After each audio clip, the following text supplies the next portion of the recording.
ñu tegal la ku sikk xam nga wala nga bëgg wala nga bëri noonu mais maam newul foofu barki Khalifa Maïs nit ku baax nit ku bëgg nit ku rafet xol nitu kese barki sëñ Babacar. wax naa ko tout à l'heure ci présentation bi ngeen ni jaali Wally Ballago Seck yéen waa Subatel Music muy yow Matar Diop ak Sidi Diop ñu bëri xaaruñu leen ko woon su ma jumul sax peut-être mën na doon surprise ci peut-être ci Wally wala ci nit ñi nekk ci showbiz bi yow mi àndoon ak délégation bi ànd ak Subatel Music émotion bi amoon biir kër Wally bëgg naa nga nettali bi waaw xam nga loolu mën na nekk ci surprise ci nit ñi mais ñun mënul nekk surprise ci ñun te mënul nekk ci surprise ci Wally parce que dama lay wax ne la showbiz ñi ci biti rek ñooy wax mais ñi ci biir xamante nañ parce que am na loo xamante ni tey bu ñaawoon loolu du am te su ma neexee ma ne Wally këram ku ne ñëw na fa jaale ko mais gëm naa ne suñu ñëw ñun bokkal na ko ci ñëw yi dàq ci ñëw yi parce que moo ibbi gi mu ñëm wax ko moom nag mu kontaan parce que Sidi yëkkati na fa ay xam nga après dégg nañ lu ne comprendre dégg nañ lu ne mais ñuy wax dañuy comprendre parce que nekkul ñu fa nekkoon ay dégg mooy ay demeuré jaale la waaw parce que ñun bi ñuy ñëw non ay demeuré jaale yooyu ay waxu dof la loolu benn dof rek moo génn wax ci kon loolu duñ ci tontu Sidi bi mu ñëwee def dafa jébbal jaalam jël fa kàddu yi rafet jaale wax li nga xamante ni moom la ko Kiné Diouf waxoon te bi ko Kiné Diouf di wax yaakaar naa même pas 3 mois Kiné gaañu Wally wax yu rafet Aliou Mbaye Nder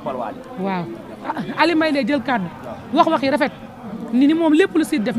ci diggante ma Wally moom doon na ko def ci diggante ma Youssou Ndour mais ñi xamul rek ñoo xamul mu ni showbiz kese la te dama lay wax dara nga xam ko man maa la ko barke Seydina Mohamed Sidi Diop Wally rek la bëgg ci àddunaam te Wally Seck dafa bëgg Sidi man fan laa bokk du Subatel da ngeen ñëw soirée Wally di ma fekk Wally di ma way lu neex su paree balaa wàcc seenam day tubb xaalis ba mu bari jox ma ne ma paasal këram bu ma demoon tey kenn du ma téye ay nitam nekk samay nit showbiz ñi ci biti ñoo xam mais ñi ci biir xam nañ suñu digganteeg Wally amul dara lu ñaaw dañuy showbiz ci guddi gi bu ñu yeewoo mel ni du woon ñoom bi ma taa jóg Subatel ñëwee da koo wane saal Wally bi fees del bi mu nuyoo toog daf ni Wally man ak yow ñooy wax moom at Wally ñoo dugg ci biir nekk ak Aziz Wally ak Matar Subatel ak Aziz ci biir néeg ak Aziz kon ñuy wax naan Matar day xeex Wally day waaw dama ni la su ko Wally tegul fenn wala Wally am lu muy dugg yaakaar naa ni ndeyam ak Matar ci saal bi mais da koo dugal ba ci néeg ñoom ñette kese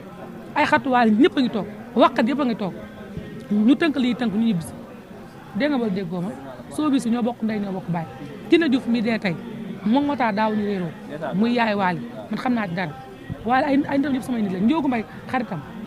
su ma nee xam ne mooy meilleur amee man dëgg la bëgg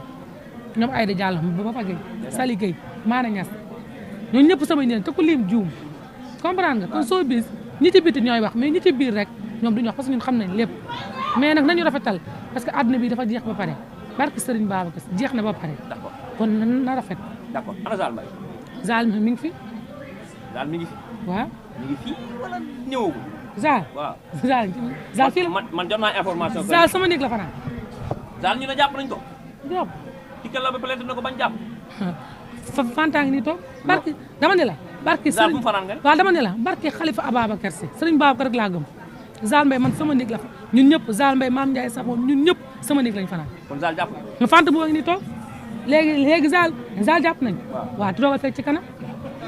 plainte Zal Mbaye ak Tické Laobé yow lan nga ci dox. non man moom loolu. doxoo ci dara non awma lu ma ci wax xam nga tax awma lu ma ciy wax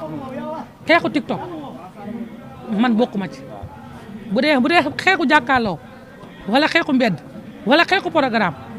ci sama nit bokk naa mais bu dee TikTok man bokkuma ndax coow ma coowu TikTok parce que liggéeyu ma liggéeyu TikTok waaw. d'accord lan ngay conseillé Zal Mbaye ci TikTok bi. mu bañ a defante wala tontonteeg jigéen ñi. comme moom góor la waaw li ma koy conseillé mooy comme ni nga ko waxee rek góor la te am na yoo xam ne góor moomu ko comprendre nga amaana sax yàlla moo xam parce que man la nekk ci biir xaw ma comprendre nga mais su ma sañoon Zal mu bàyyi mu sedd parce que li ma la wax léegi àdduna bi amul solo muy moom muy Tické te ku ci sa morom am safaan sa morom dina dem wuy si ko te ñu moytu coowu TikTok parce que coowu TikTok nekk na loo xam ne ci àdduna du ma sa fay yaa ngi dégg nga ma am na loo xam du ma sa te Zal Mbaye suba day am jabar am ay doom comprendre nga Tické tamit ñaan na yàlla am jëkkër mais coowu TikTok pour man kii wax fii lu ñaaw kii wax fii lu ñaaw amul benn sens da leen di lambal te peetal leen nit ñi jéppi leen ci man loolu laa ci gis. d'accord Sidi Diop le 29 juin dafay dem Zénith. incha allah mu nekk première sortie Zénith. ñu gis ci affiche yi mu def ñëpp parrain sauf Wally ñu bëri na leen lu tax invité wul Wally. non affiche bi ñu koy def boobu lu bëri amagul. te bu neexee yàlla suñu borom dañu yàlla may gudd fan at wér gu yaram léegi ci kanam bu dëj bi passé ba Wally noppalu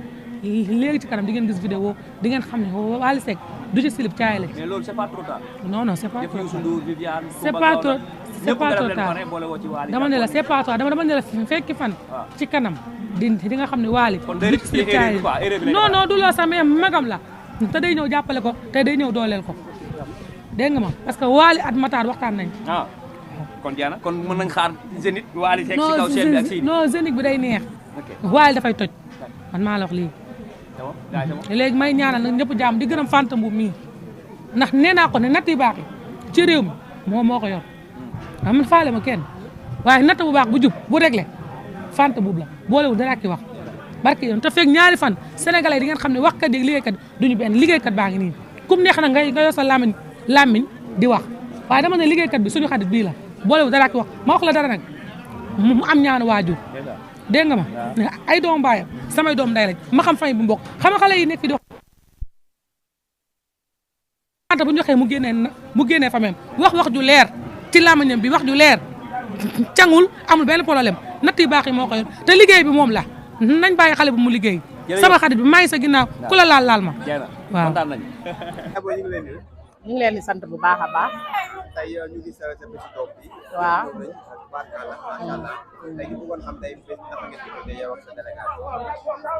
bis bi di sant yàlla bu baax a baax rek julli ci sang-sang yi gërëm suñu ñaari waajur di sant yàlla bu baax a baax daaw dañ ko defoon réussir ren ñu nar koo defaat yàlla def si jàmm ak salaam macha allah bis bi moom daa wuyu boroom ndax maam Kazu Rajab bi moom rek moo ko yitteel ci àdduna